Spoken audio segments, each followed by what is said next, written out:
Hey everyone, got lots of great questions for this week's Mailbag Monday, and in fact, it's another case of there are too many questions. I know I'm not going to get to all of them, but I promise I will reach out and answer all these questions eventually through the Mailbag Monday vlogs. The first one is a continuation from last week's questions.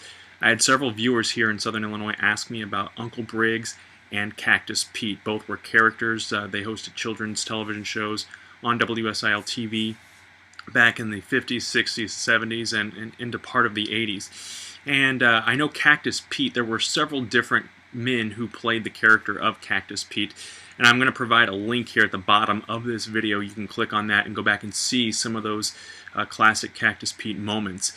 I don't know about all the characters who played him. I know that some of them have since passed away. Like I mentioned, Cactus Pete was on the air from the mid-1950s, I believe, until sometime in the 1970s, and that's when Uncle Briggs took over, and it was Uncle Briggs. Michael Gordon was known as Uncle Briggs, and he too has passed away. He died back in 1988 after a battle with cancer.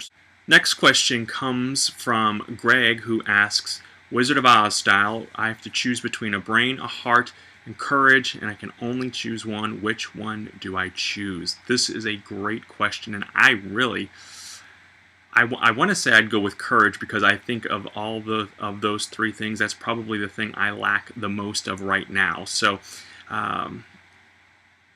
although I would argue my brain power, and I do feel like I have a pretty good heart, but I would go with courage, just because I feel like if I had those, it would make me a more complete person.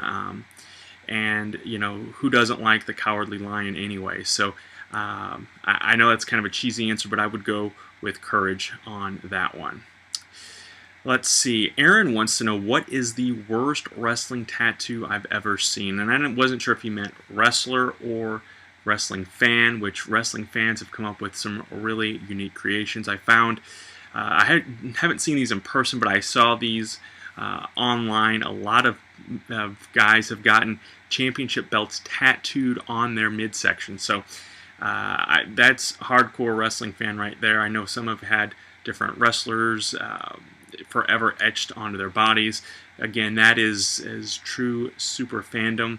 I'm a wrestling geek, I'm a wrestling dork, but I don't know that I would ever permanently mark my body with my favorite wrestler or wrestling company for that matter. Tom wants to know, what would I do for a Klondike bar? Well,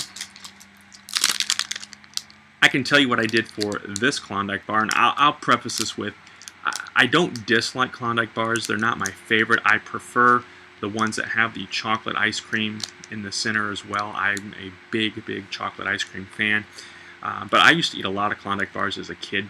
Now, as an adult, I really haven't had a whole lot in the last few years. But for this particular Klondike bar, I went to 3 different stores before I finally found it. I just wanted to get an individual one. I didn't want to buy a whole package of them, just for the purposes of this video. And I also spent the last $2 in cash that I had in my wallet for this Klondike bar. So let's see if it was all worth it. And of course,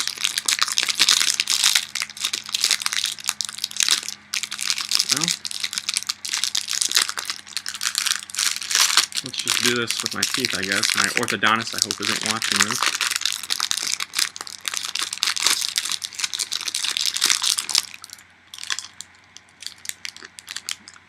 It's good. It's always good, but like I said, I prefer the chocolate ice cream to the vanilla. So, lots of great questions this week. Keep them coming. I will get to the ones I didn't answer today. Be sure to check back. Be sure to subscribe and share this video. Thanks for watching my 1, 2, 3 cents.